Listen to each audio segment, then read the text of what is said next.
Every year, to launch the State of European Tech Report, we travel across the continent to showcase incredible stories of innovation in the words of the founders who created them. We also like to showcase incredible Europeans who are building the future that we like to see. If you're wondering where I am right now for this year's launch, let me see if I can give you just a little hint.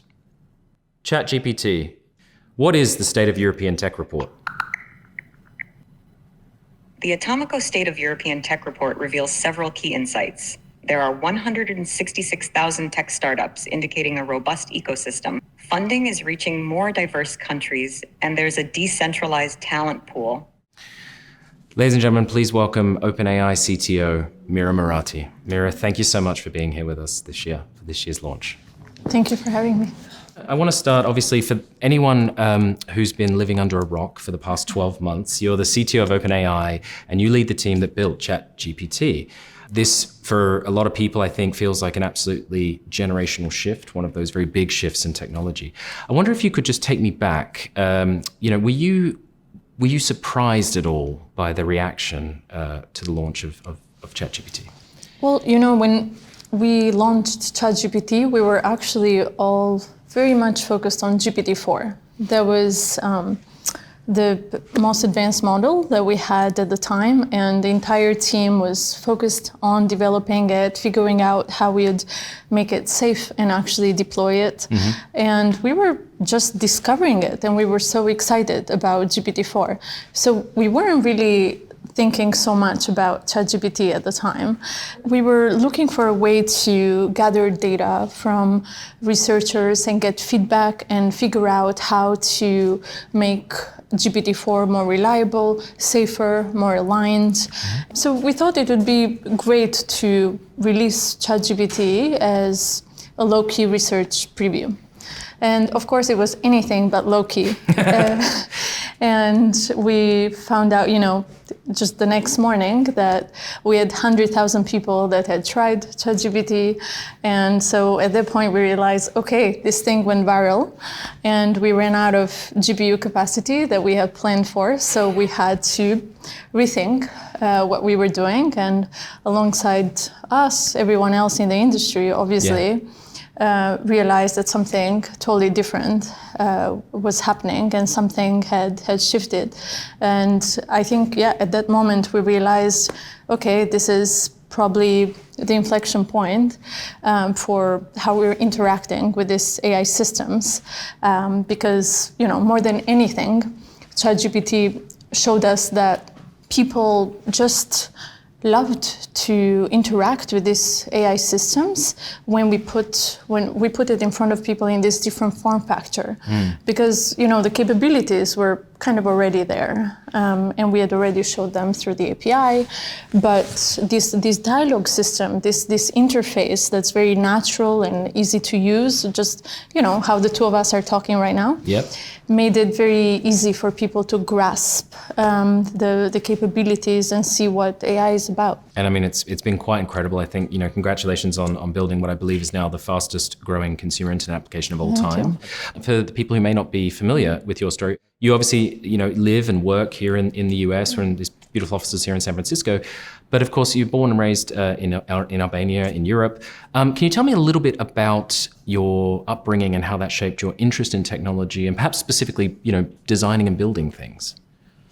Yeah, so I grew up in Albania in the 90s, and obviously there was kind of a messy time in the Balkans.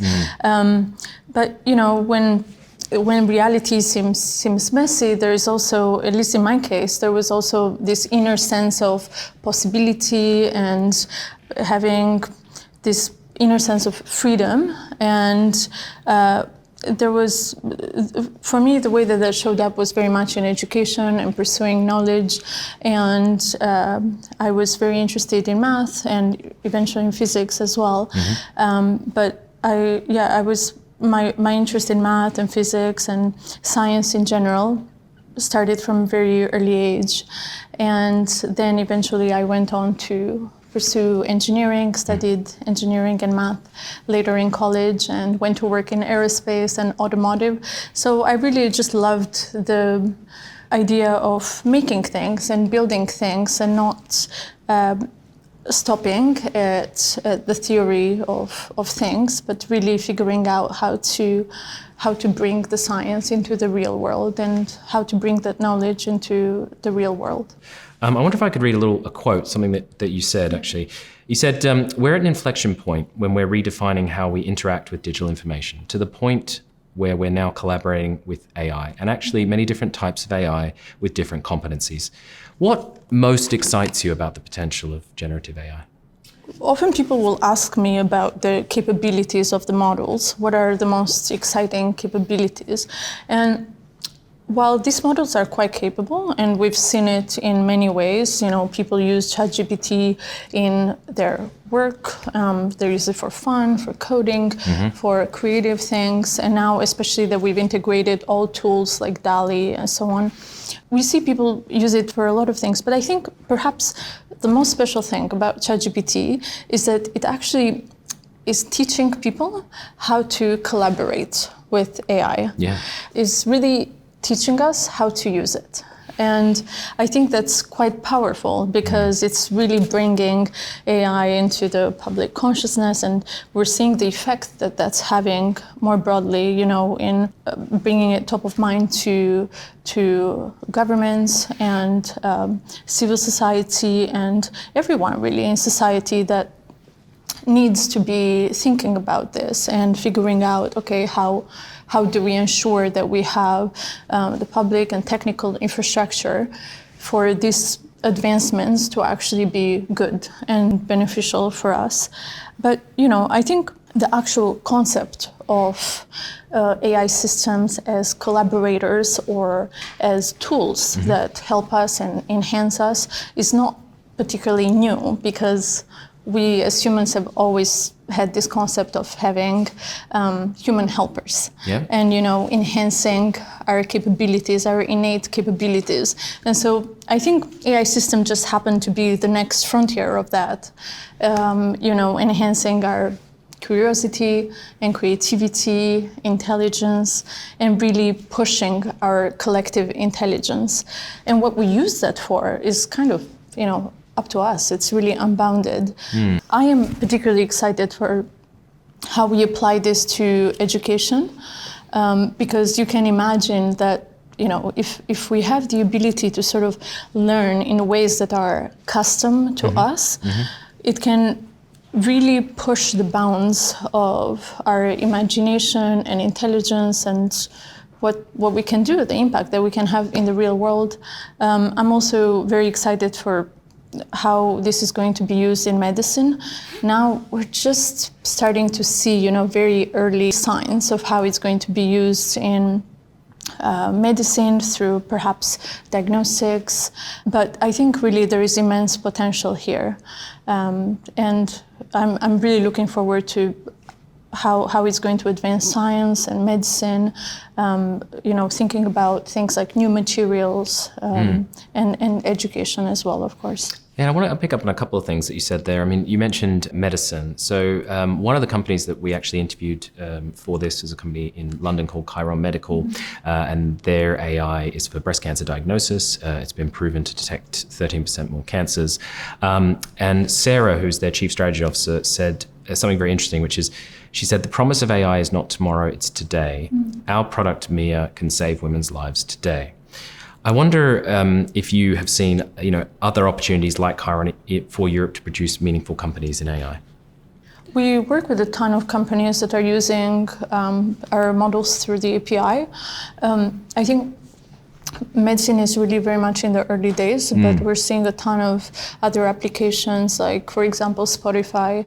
They use the voice technology to make podcasts available in different languages, but still with the same voice of the narrator. So you keep kind of the storytelling. That was you guys. Yeah. Okay. And I think that's wonderful. And there's another company, Klarna, that uses our API through a bunch of different things, like shopping recommendations or streamlining customer service to their 120 million customers. And then there is Booking.com, which of course uses AI to help you plan your trip end to end, so sort of like a assistant for planning your trips. There are a ton of applications from companies in Europe building on top of the technology, especially building the product experience on top of the technology. Oh, amazing. And you mentioned earlier actually as well, and of course another sort of key stakeholder, I suppose, in this big shift that we're seeing, governments. Mm-hmm. This has been quite an interesting year. So, I mean, the EU was obviously the first to sort of move into the regulation space, but actually, we're at the end of November. The US obviously really has come out quite strong. There was Biden's sort of executive order. And of course, the UK sitting in the middle is sort of not quite sure yet what they're going to do. I mean, what is your view on regulation? Like what should and shouldn't be regulated in your mind? Because obviously you're sitting right in the middle of all of these things and also having, to deal with these stakeholders directly. Yeah, I think this is really a turning point for regulation. A lot of governments have now realized the importance of AI, and there's been a lot of activity. You mentioned the UK Safety Summit, which we participated in, and the UN has also kicked off an initiative to work on AI governance. Mm-hmm. So there is a lot of activity around AI governance and AI regulation. Now, I think regulation is definitely very important, and we need to figure out how and what to regulate in a way that there is still room for startups and innovators to actually move fast and work on building new technologies, advancing the new technologies, and building products. And when it comes to frontier models, models of a certain capability, but also that come with a lot of downsides, we should be absolutely willing to regulate them. And this is where we have focused the conversations both with the US government and UK and EU governments to figure out how do we collectively regulate the frontier models that have really great capabilities, but with those great capabilities, of course, come downsides because we're talking about technology with dual use. Yeah, and I think one of the things that is a big theme every year in the report is talent. And I remember seeing an interview with you where you said that at the point when you joined OpenAI, and you decided that you wanted to work on artificial intelligence, there were really only two companies that you would have joined. There was OpenAI or DeepMind, which is obviously in London where I live. And interestingly, here we are in San Francisco, and I feel like there's posters, everything's AI on billboards and signs, and it's the capital of AI. But of course, you've just announced two new offices, London and Dublin. What's your take on the state of AI talent in Europe, and what kind of work will be done in those offices? We definitely have part of our technical team in the UK office, and we're expanding as well because our mission is to figure out how to build these advanced AI systems that benefit all, and that includes making sure that we can make our products available in a lot of different countries, gather feedback, but also really engage with the local communities and governments and understand the impact, both the impact that the technology can have, but also how we bring that feedback back into the development of the technology and figure out how to guide the deployment of these technologies in different countries. And obviously Europe is very important place for us to operate and figure out how to help local businesses and how to provide more access through different countries. So a few things that we're doing are thinking about making the technology available in all languages and at the same quality as English. I'm thinking about how to make it more accessible in different countries. So, one of the most recent announcements was GPT-4 Turbo, which is much cheaper than our default model. And so that's something that we've really focused on to figure out how to make these models more accessible and cheaper. And obviously, the third part that's very important is, user privacy and more broadly data privacy, and making sure that people are in control of their data and they're in control in general of their AI, how their AI is being used.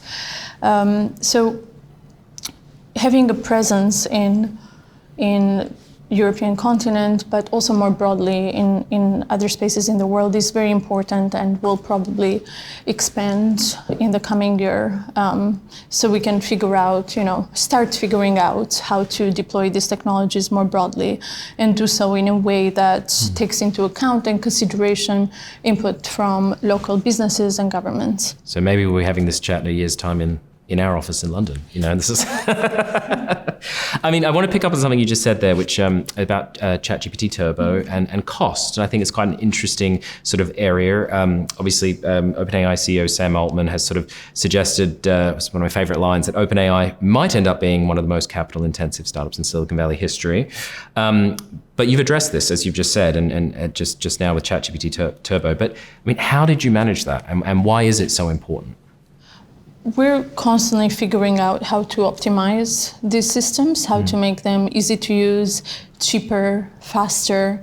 So we're, after we develop a AI model, and obviously the initial focus is on the capabilities and the reliability and safety alignment of the model. Yep. But once we start working on deployment and making it available in a product or integrating it, it's very important to actually make it cheap, easy to use, fast, both for the direct users, but also for integration into other products and making it available on the platform and for businesses to use.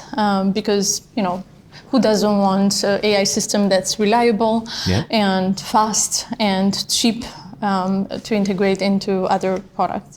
And how important do you think that step is in the evolution of OpenAI, if you look to the future? I think it's quite critical because, on one end, we are developing the most advanced AI systems, but to figure out how to develop them in a way that's aligned with human intentions and deploy them in a way that's safe and it actually benefits people, you can't do it in a vacuum. You have to do it in collaboration with people. And in order to achieve that, you actually have to make the technology accessible. And, we haven't figured out a better answer so far than to actually deploy the systems iteratively and do so in a way that, people can actually interact with them in a way that's, cost effective and fast and from an interface perspective, it's also friendly and easy to use. Yeah, absolutely. It's obviously been an incredible year for you, for the company, but also, for the world. We're on the cusp of this huge, big transition, as I sort of said at the opening. What's the most valuable lesson that you've learned this year? And actually, if I can add a bit to that, what's the thing that you're most excited about as well for the year ahead? Probably the most valuable lesson would be the value of just empirical study and seeing what happens when technology comes in contact with reality, with the actual friction of the real world. And, the fact that we're not so great at predicting the impact of things in the real world. And so we should try to make this evolution as, continuous as possible and bring people along, because the progress of technology in this technology is happening really quickly. And so we want, in order for people to benefit from it, we need to bring them along and we need to make this a very continuous adaptation. We couldn't have possibly predicted the success of ChatGPT and how much people loved it, because we were looking at the technology more advanced ourselves. And so it was very important to actually get that contact with reality early on, and when stakes were still low with GPT 3.5 before advancing to GPT 4, and see how it affected the people's workflows and what risks it presented and how we could have built-in mitigations before we moved on to more advanced models like GPT-4. So I think really learning from this contact with reality and figuring out a way to collectively bring the input from society into building our models has been a very valuable lesson. In terms of what I'm most excited about, I would say definitely the progress that we're making with these technologies brings me a lot of optimism about the possibility of dealing with great challenges, when it comes to education and climate change or medicine that we talked about earlier. But also the possibility for really changing the way that we're interacting with these technologies and making it as easy as possible, easy and inspiring. We saw this shift from GPT 3.5 on the API to GPT 3.5 through ChatGPT interface. And it's a massive shift. And some people have likened it to analogies between telegraph and the telephone, 20 years apart, but telephone easy to use and it really changed productivity. And so I am really excited about the potential of continuing to change the interface with digital information and making it easier to work with and truly collaborate with these AI systems. And I'm very excited about building the first State of European Tech bot that will answer anyone's question anytime when they email me. Speaking of inspiring, I spoke to a few friends in the industry when I said I was coming here to meet you, and I asked them, is there one question that I should ask you? And this was my favorite. If you could solve one global problem with AI, what would it be and why? I think it would be giving everyone the most capable and free AI tutor and really pushing everyone's ability to learn. That's a great answer. 2023 will probably go down as the year of AI, and I think it's a phenomenally powerful technology. I don't think there's anybody in our industry who doesn't acknowledge this very fundamental shift. In your mind, what does the future look like? Well, if you look at all the previous revolutions we've had, based on that, we'd have predicted that AI would just automate a lot of basic tasks. But in fact, what we're seeing is kind of like a digital renaissance that's really pushing bounds of creativity and curiosity and self-expression and intelligence. And if you really push that, what we're seeing right now is that natural language, just how we talk to one another, is really becoming like a new coding language, let's say. And so with that, people have this superpower to really build anything. And a lot of tools are easily accessible today. So with the tools that people have at their hands, they can just do incredible things. And I think we will see a lot of interesting products, a lot of interesting companies being built on top of these technologies in some of the domains that we just discussed. We can't, obviously, right now predict everything, but I think we will just see really amazing companies and products being built on technologies that will become more and more capable. They'll have more, creativity and more reasoning capabilities. They will really expand our way of communicating and interacting in every way. So we don't know exactly what the future is going to look like, but we know for sure it's not going to be boring. I can't think of a better note to end on. Mira Murati, thank you for being with us for the launch of the 9th Annual State of European Tech Report. Thank you.